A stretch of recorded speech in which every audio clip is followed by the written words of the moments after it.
Is long COVID real? My name is Claude Ashley, and my practice is innovative healthcare in Dothan, Alabama. I am a pediatrician, and I've spent most of my career taking care of kids with special needs and complex medical conditions. And today I want to address a question I hear all the time. Is long COVID real? Well, I'm going to answer that for you. Yes, undeniably, long COVID is real. It is not only real, but it is prevalent. It's across the entire globe, and it can be highly debilitating. It's referred to as long COVID, long haul COVID, post-COVID, post-acute sequela of COVID. All of this is referring to the same entity which I refer to as long COVID. Most studies say about a third of adults have symptoms 4 to 6 months down the road after an acute case of COVID. Depends on what you read. Some studies say it's as high as 50%. The CDC quotes 1 in 5 or 20%. Regardless, we are talking about a lot of people who are suffering from this condition in this country. Tends to be more prevalent in women. Males tend to have a harder time during the acute phase with regard to severity. Women tend to have long COVID more often. And it can occur regardless of the severity of the initial COVID illness. And it's not just adults. At least one study quotes around 42% of children may have symptoms of long COVID. It just, again, depends on what you read. But certainly long COVID does occur in children.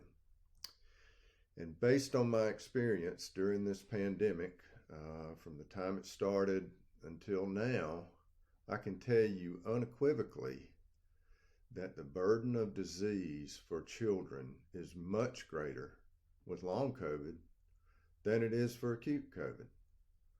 I mean, let's face it, the kids that have acute COVID look basically like they have a cold.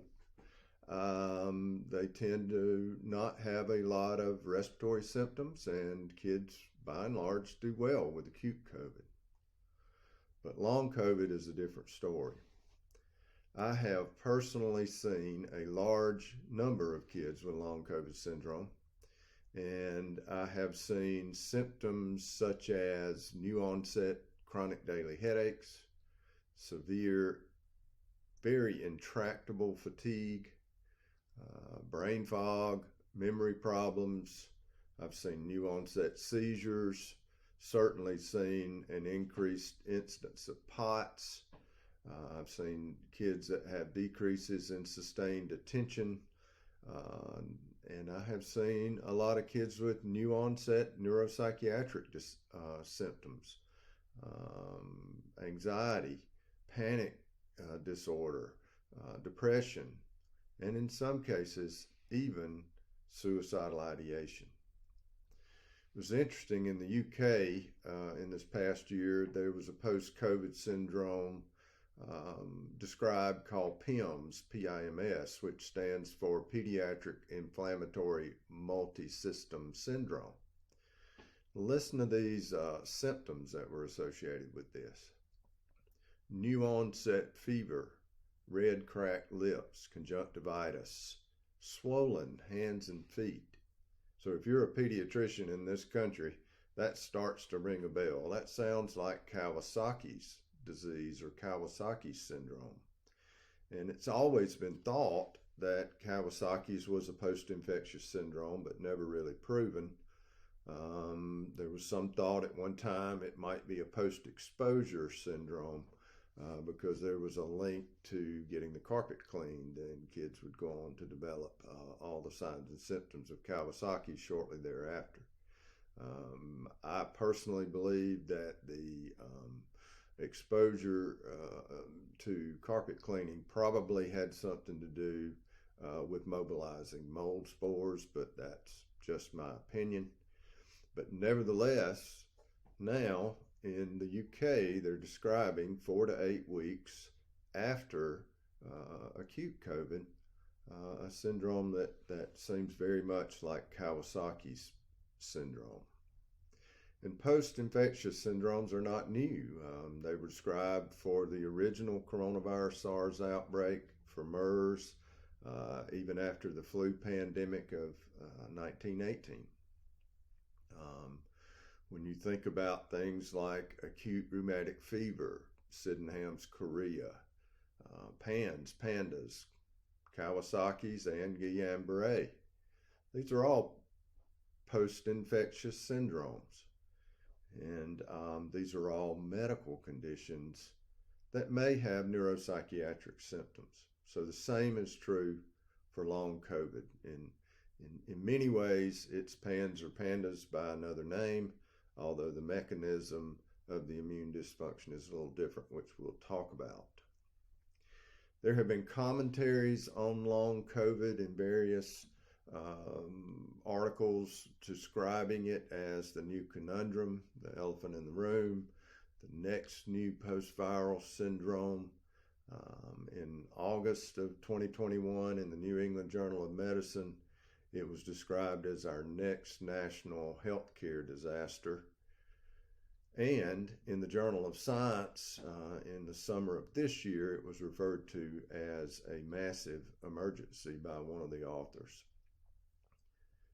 Yet, there's still doubt to its validity.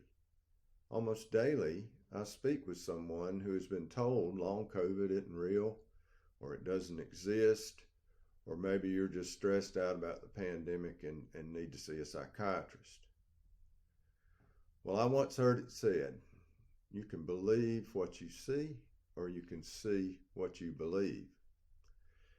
In the case of COVID, you only have to look with one eye partially open to see long COVID. It's everywhere.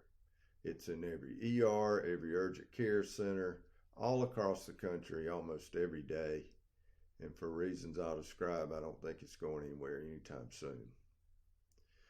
Now, there have been around 50 symptoms described for patients with long COVID. This is not surprising for those of us who take care of kids with complex autoimmune type conditions. We're aware of the fact that everybody's different, even if we have an identical twin, we're at least epigenetically different. So the way we respond to a post-viral syndrome is not uncommonly different depending on the individual. But there are core symptoms that have been described.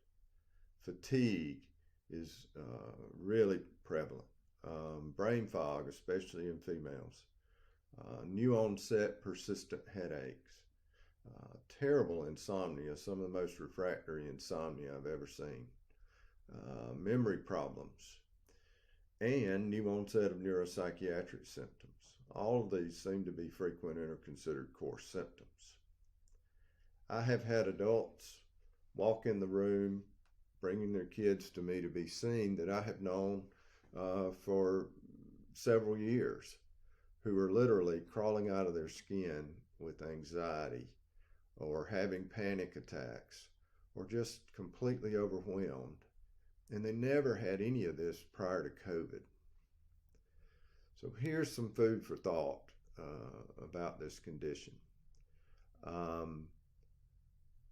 There have been a number of studies, couple anyway, suggesting that dysexecutive syndrome is often seen post-COVID or with long COVID.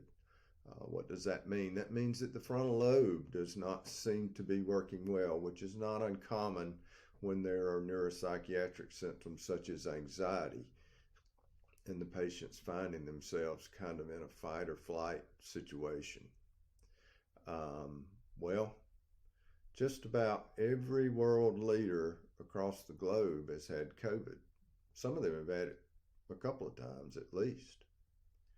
And at least one of those world leaders, after a fairly well documented case of COVID, decided to attack his neighbors and talk about the use of nuclear weapons in warfare.